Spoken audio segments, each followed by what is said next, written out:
ఆ బాబా పాదధూళి కోసం వాళ్ళందరూ తొక్కిసలాడుకొని 125 మంది చనిపోయారు. కానీ ఆ బాబా, ఆయన పేరు కూడా భోలే బాబా, హరినారాయణ్,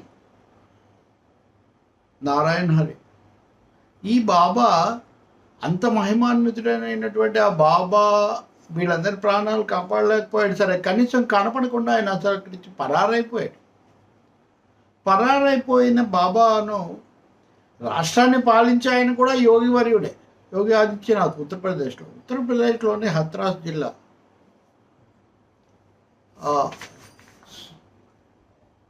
సికిందర్రావులో జరిగినటువంటి సత్సంగ్లో 125 మంది దాకా చనిపోయిన ఈ ఘటనకు ఎవరిది బాధ్యత?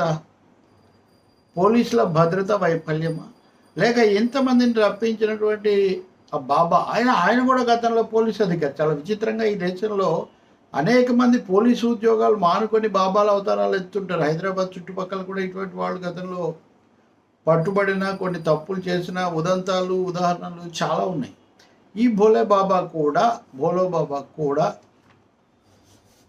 ఈయన హఠాత్తుగా ఆధ్యాత్మిక మూర్తి అయిపోయాడు. ఈ బహదూర్ నగర్ అనే దగ్గర ఆశ్రమం పెట్టుకున్నాడు. రోజుకు 10-12 వేల మంది ఆయన చూడడానికి రావటం.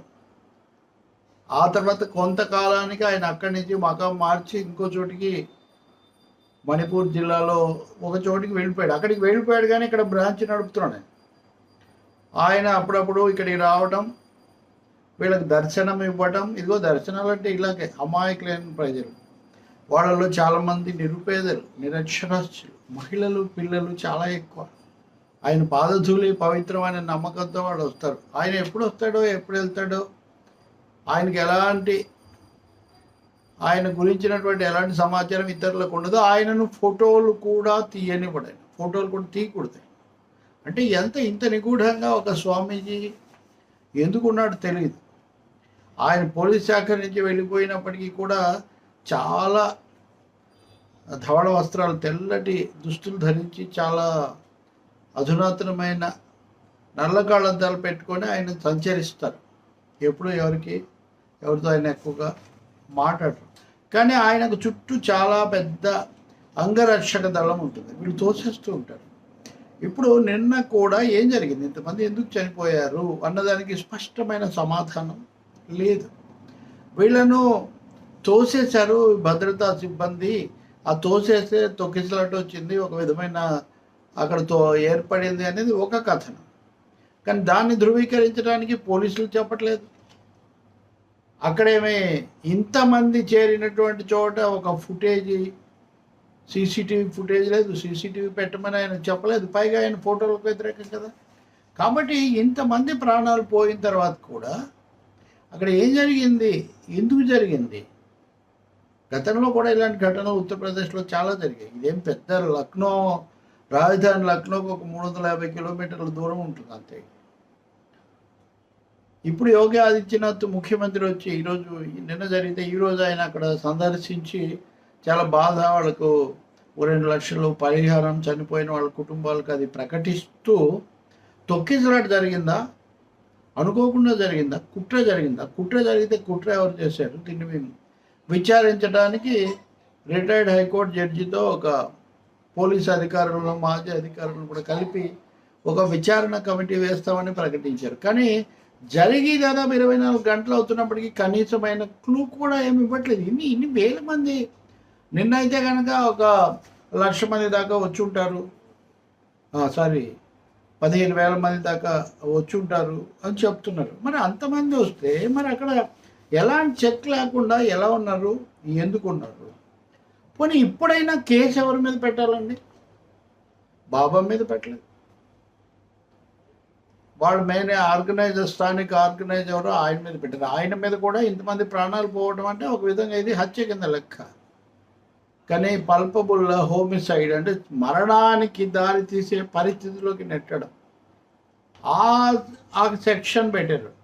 అంటే దాని మీద ఇంకేమీ అవ్వదు.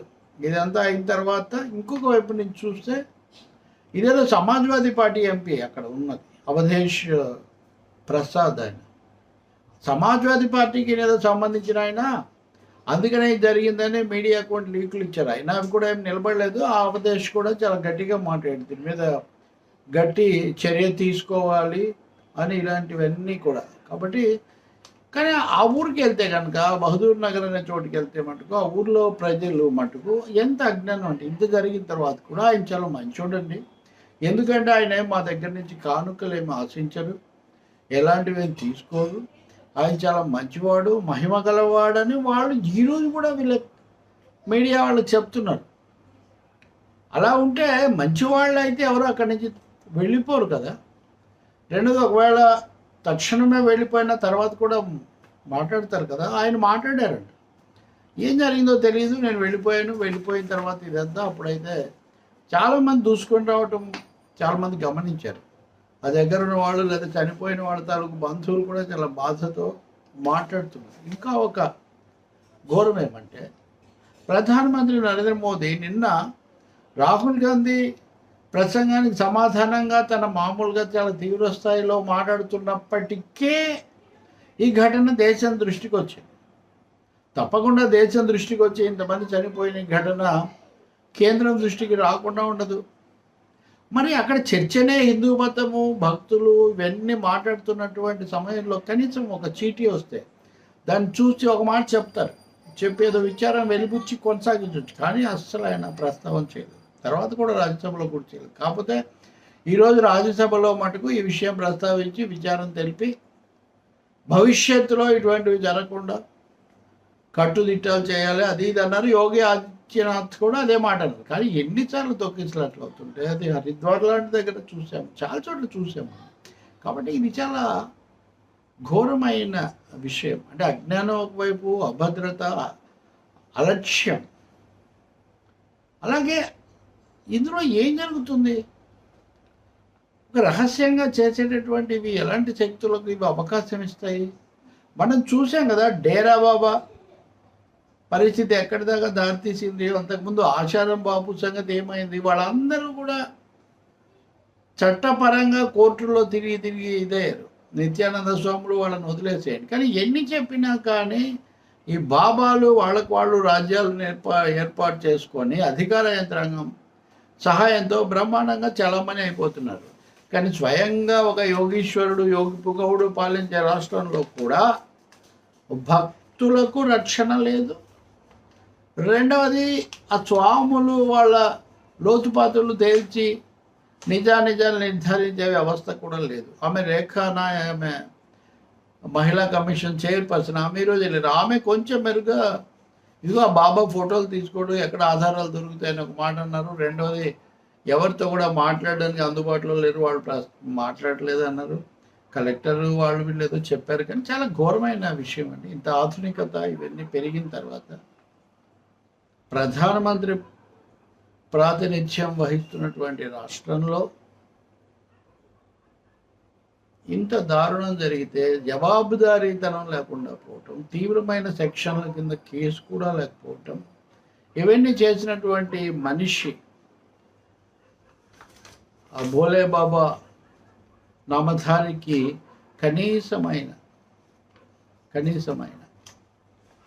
బాధ్యత కూడా కల్పించకపోవటం, విచారించకపోవటం, ఇంకా ఏం చెప్తాం మనం?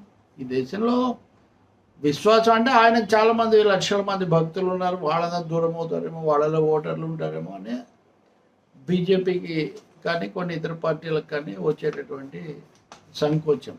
బలయ్యేవాళ్ళు అమాయకులు, అజ్ఞానులు.